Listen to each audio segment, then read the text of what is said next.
yourself.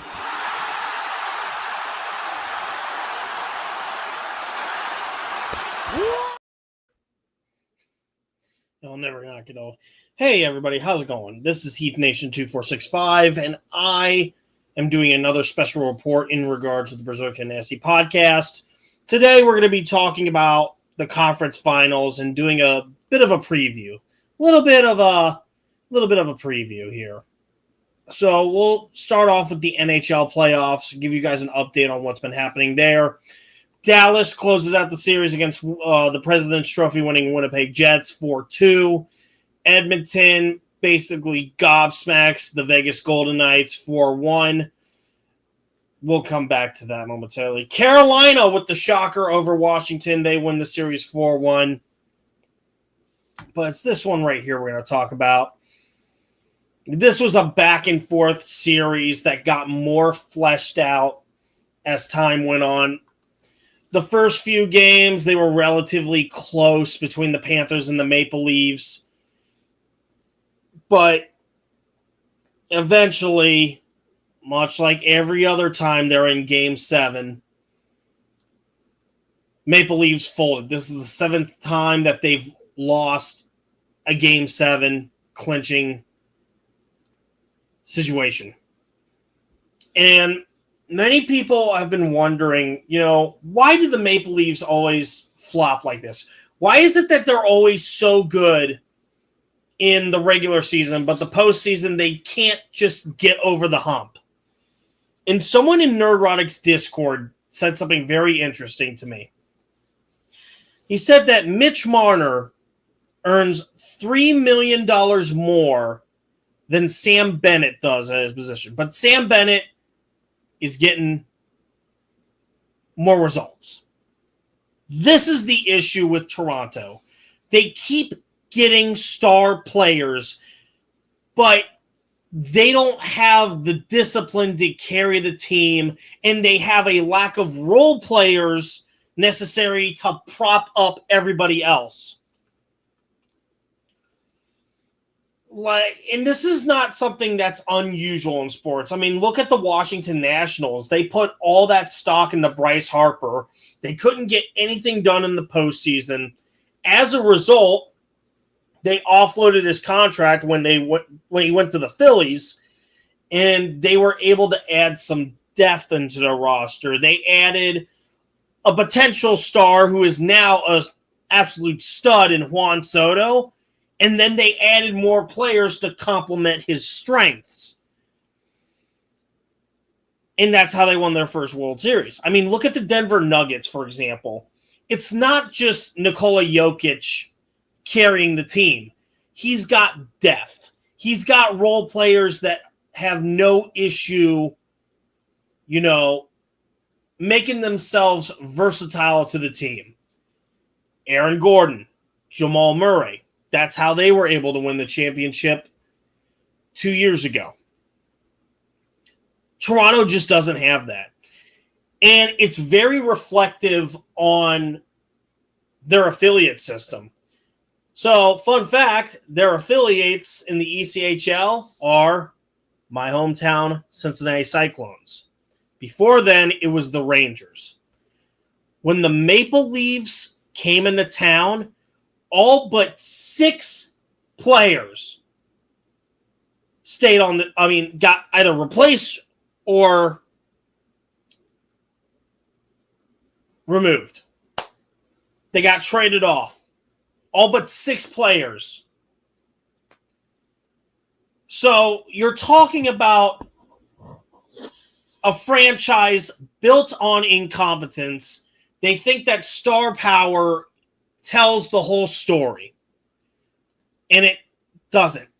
There's your why, Toronto fans. And that's why guys like Austin Matthews, Mitch Marner, all them, they go flat in the postseason because they don't have the depth on that roster, the role players, the players that have versatility to complement their strengths and to bail them out of their weaknesses. And this has been a reoccurring theme for a long time. People always talk about curses. As a Cubs fan, I've heard the whole song and dance. I don't believe in sports curses. I believe in poor management. I believe in making terrible mistakes that cost teams in the long run. And that's what's happening with Toronto. Team management is absolute shit. And that's all I got to say about that. So Florida and Carolina are going to be competing about, an hour and a half from when this part of the podcast is happening. Carolina kind of surprised me. I think on the last podcast, I expected them to be done and out, just one and done situation, but they're actually doing really good right now. I see Frederick Anderson's been doing pretty good. A 7-2 record ain't that bad. 1.36 goals against average. That's actually not that bad. Actually, really good. If he makes it far enough, I could see this guy getting the Conn Smythe, if I'm going to be definitely honest. But looking at points here, Aho's doing his thing. Jarvis is doing his thing. Svechnikov, I've heard his name a lot. Terrell Hall. I expect a little bit more from guys like Stahl and Kokiemi and Waslavic. Over here, Orlov, of course, doing his best in assist. Brett Burns is still in there. Gostis Bear has been stellar. And, of course, the aforementioned Frederick Anderson. Panthers are they're loaded with physical depth. Lusterinen has been doing great. Marchand has been playing his role. Rat bastard. Reinhart, Lundell, Barkov, Sam Bennett. Everybody on this team has contributed in some way. Even over here, Kulikov, Seth Jones, Mikula, Forsling, and then Bobrovsky has also been playing lights out most of the time. Honestly, with this series, it's going to come down to who gets to the net more often. Who brings their guys to the net? Because if Florida does their thing where they're just dumping in the puck to throw Carolina off kilter, it's an easy series win. But if Carolina just starts getting shots on the net and just keeps pounding away at the rock to the point where Bobrovsky just cracks, then Carolina is going to the Stanley Cup. But as for my prediction, honestly, I'm not necessarily sold on Carolina. I don't doubt that they're a great team. They're in the conference championship for a reason. It's just the little bit of details where you're just like, ugh, what am I really watching here? So I'm going to give Florida in 6 on this one. Let's go back a little bit to the other series. Edmonton and Dallas. Dallas have been playing through absolute lights out, balls to the wall action, and Edmonton has just been smooth sailing. If we go over to the stat lines, wrong one, Game Center. I don't know why they just don't do stats right there. Stuart Skinner has not been the best goalie. Dude's just inconsistent. It's like that one coach said. Sometimes maybe good, sometimes maybe shit. But Calvin Pickard has been playing lights out. It's always been an issue with Edmonton is who's in the net. As we can see from these stats, everybody is playing their role. I just want you all to take a look at the assist, right? Because when you think of Edmonton, right, you think of McDavid and Draisaitl just scoring left and right. But it's a different approach this time. Just look at this. 14 assists, 11 assists. Whereas the other guys on the team have been getting most of the goals. Corey Perry, Brown, Evander Kane, Hyman, Henrique, Nugent Hopkins, Yanmark. Heck, we go over to the goalie. I mean, the defenseman. Beauchard's been having a great postseason. Yeah, it's just everybody is taking their turns. Everybody is doing their fair share. We go over here. Rantanen and Heinz are basically the only two people that have been truly trying to carry this team to the promised land. All of their other guys, their depth pieces like Sanguin, Duchesne, Marchment, Ben, they just have not been – they've been nowhere to be found. Heiskanen, I expect more from him. Labushkin, I don't know why we don't hear his name a lot. I don't know why we don't hear Cece's name a lot. I'm going to give this to Edmonton also in 6 games because Dallas, I think, is going to put up a great fight, but Edmonton just seems to be more in sync. Edmonton just looks and sounds like they've got their faculties in check, whereas Dallas has just been absolutely struggling. There are times where they just look great, and then there are times where they fall flat and get into these situations where they're having to play close. So with that being said, I get Edmonton in 6. Now let's move on to the NBA real quick. A little bit of a shocker going into this. The Western Conference, both teams overcame the odds to get to the Western Conference Finals. The Thunder had to I just had a brain fart. They had to push through Jokic in 7. And then the Timberwolves, granted they were not facing Stephen Curry, but they got it done against the Warriors with Draymond Green and Jimmy Butler in 5. So we look at the stats here. Where we got? Where are they at? Knicks, Thunder. Here we go, right here. If we look over here at the stats for the playoffs right here. Shea's been doing great. Chet Holmgren, Jalen Williams, Isaiah Hartenstein, Alex Caruso has been chiming in. They've been getting a couple decent points from the bench. Aaron Wiggins, Lugens Dort, Kason Wallace. We go over to rebounds. Chet Holmgren has been doing most of that. Assist, Shea's been doing his part. Jalen Williams, Alex Caruso have been spreading the ball around like crazy. Hardenstein, of course, is getting rebounds like crazy. Let's move over to the Timberwolves stat lines. Go over to points. Anthony Edwards and Julius Randle have been carrying this team. Jaden McDaniels, Naz Reid, Rudy Gobert has been playing lights-out defense. As you can see here, he leads the team in rebounds, assists. Both these guys are spreading the ball around, trying to get everybody a fair share.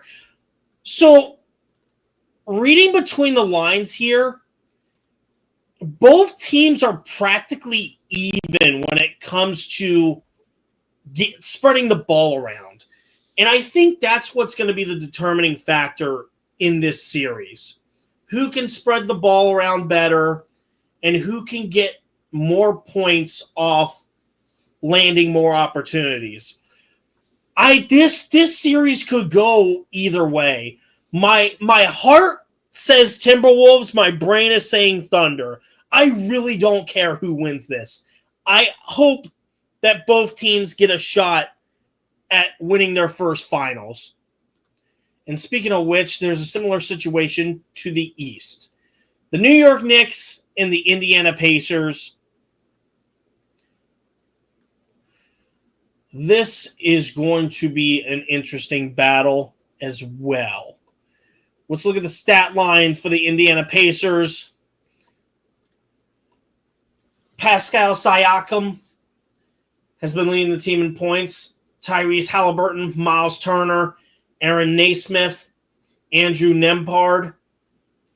all are above 100. And a lot of the guys on the bench have been doing good as well. We see Obi Toppin, TJ McConnell, and Benedict Mathurin. I don't know how to pronounce that. They're averaging above, or they're scoring above 80. We go over to rebounds. Naismith and Siakam are spreading the ball around. Same with Miles Turner. Assists, Tyrese Halliburton has been stellar. And like I just said before, the guys on the bench have been doing their part as well with a huge chunk of the assist. Now, New York Knicks, Karl-Anthony Towns, of course, big man on campus alongside the bigger man on campus, Jalen Brunson. Mikal Bridges, OG Anunoby. I can't pronounce that to save my life. I'm sorry. We'll call him OG. And then Josh Hart. They all have gotten above 150. Not much from the bench department, though. Miles McBride, Mitchell Robinson, Cameron Payne, they're not even above 80. Rebounds, Karl-Anthony Towns, of course, leads in that front, handing the ball off to Jalen Brunson most of the time. As seen here on the assist, Josh Hart and Mikal Bridges have also been doing their thing.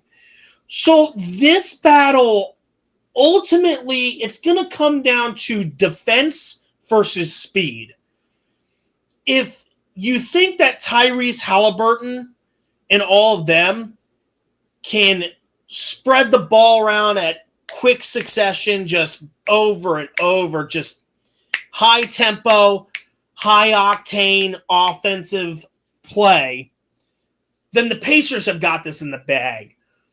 But as you saw from the stats, if the Knicks get more rebounds and they can capitalize off smothering the speed advantage for the Pacers, then the Knicks can win. Personally, the Knicks have been responsible for both losses that I've had during this whole playoff. I'm 10-2 right now, which is more than I could say for my hockey record. But that being said, the Pacers just look more refined. It feels like with the Knicks that Jalen Brunson and Cat are practically carrying the team, whereas the Pacers, it looks like everyone's doing their fair share. Everybody is trying to contribute in their own way, set up opportunities. And for that, I'm going Pacers in 6. And that is it for this special report. I don't know what's going to happen with the next true episode of the podcast. We might be doing it on location because me and Justin and Charles are going to be going to the Cubs-Reds game. And we're going to be doing a lot of shit that day.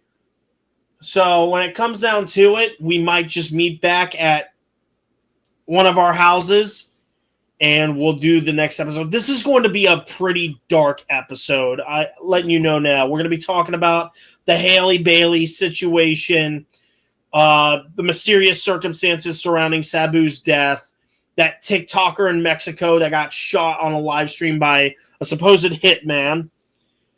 But then it might get a little bit more lighthearted when we talk shit about Shadir Sanders and Mel Kiper. We won't know for sure. Stay tuned for the next episode of the podcast. It'll be episode 30. If you guys like content like this and would like to see more, make sure you subscribe with notifications on. Don't forget to leave a like, leave a comment, share with friends and family. And with that, I bid you all farewell. Until next time, I am outro. Good night, and goodbye.